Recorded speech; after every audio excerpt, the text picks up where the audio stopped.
Wherever you go, whatever you do, throw a little at it. Omax, Vest and Briefs. பிரதமரின் வருகையை ஒட்டி திருச்சி விமான நிலையத்திற்கு வரும் அனைத்து வாகனங்களும் மோப்ப நாய்கள் உதவியுடன் சோதனை செய்யப்பட்டு வருகிறது.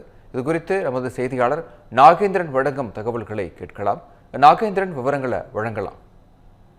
வணக்கம் விக்னேஷ். பாரத பிரதமர் நரேந்திர மோடி பங்கேற்கக்கூடிய தேசிய ஜனநாயக கூட்டணியினுடைய பிரச்சார பொதுக்கூட்டம் என்பது திருச்சி பஞ்சப்பூர் அந்த பேருந்து நிலையம் அருகே உள்ள அந்த திடலில் அந்த பிரம்மாண்டமான ஏற்பாடுகள் செய்யப்பட்டிருக்கின்றது. இன்று மாலை பாரத பிரதமர் நரேந்திர மோடி அவர்கள் அந்த பிரச்சார பொதுக்கூட்டத்தில் பங்கேற்று அவர்கள் சிறப்புரையாற்ற இருக்கிறார்கள். இதில் தேசிய ஜனநாயக கூட்டணியில் அங்கம் வகிக்கக்கூடிய அனைத்து அந்த கட்சி தலைவர்களும் இதில் பங்கேற்க இருக்கிறார்கள். குறிப்பாக பாரத பிரதமர் நரேந்திர மோடி திருச்சி வருகை தருவதன் காரணமாக திருச்சி விமான நிலையத்திற்கு அவர் தனி விமானம் மூலமாக கேரளாவிலிருந்து வருகை தர இருக்கிறார்.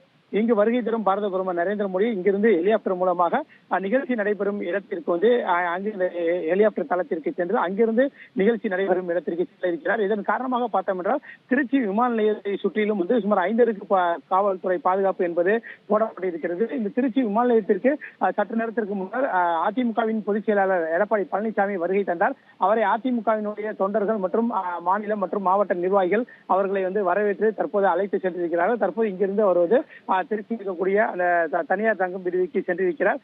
இன்று மாலை நடைபெறும் இந்த பொதுக்கூட்டத்தில் பங்கேற்க அவர் வருகை தந்திருக்கிறார். இந்த நிலையில் அந்த திருச்சி விமான நிலையத்தில் பாரத பிரதமர் வருகை தருவதன் காரணமாக திருச்சி மாநகர காவல்துறையினர் அதிக அளவில் பாதுகாப்பு பணியில் ஈடுபட்டிருக்கிறார்கள்.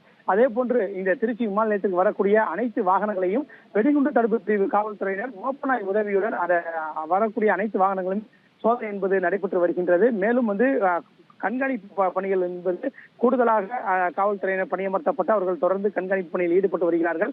பாரத பிரதமர் நரேந்திர மோடி வருகை தருவதன் காரணமாக இந்த திருச்சி விமான நிலையத்தின் சுற்றுப்புறங்களில் தேவையற்ற நபர்கள் நிற்பதை தடுக்கும் வகையிலும், அதே போன்று பல மணி நேரமாக ஏதாவது வாகனமோ அல்லது இருசக்கர வாகனமோ காரோ எதுவும் நின்றாலும் அதனை கண்காணித்து அந்த வாகனங்களை வெளியே இந்த பகுதியிலிருந்து வெளியே செல்லும்படியும் அறிவுறுத்தி வருகிறார்கள்.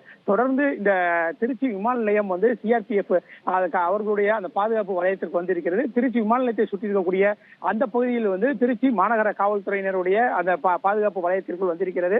இந்த பகுதி முழுமையாக காவல்துறையின் மற்றும் சிஆர்பிஎஃப் அவர்களுடைய அந்த பாதுகாப்பு வலயத்திற்குள் வந்திருக்கிறது. கூடுதல் பாதுகாப்புகள் போடப்பட்டு பாரத பிரதமர் நரேந்திர மோடி வருகை தருவதன் காரணமாக வரக்கூடிய அனைத்து வாகனங்களும் சோதனைக்கு பின்னர் அனுமதிக்கப்பட்டு வருகின்றது. விக்னேஷ், விவரங்களுக்கு நன்றி நாகேந்திரன்.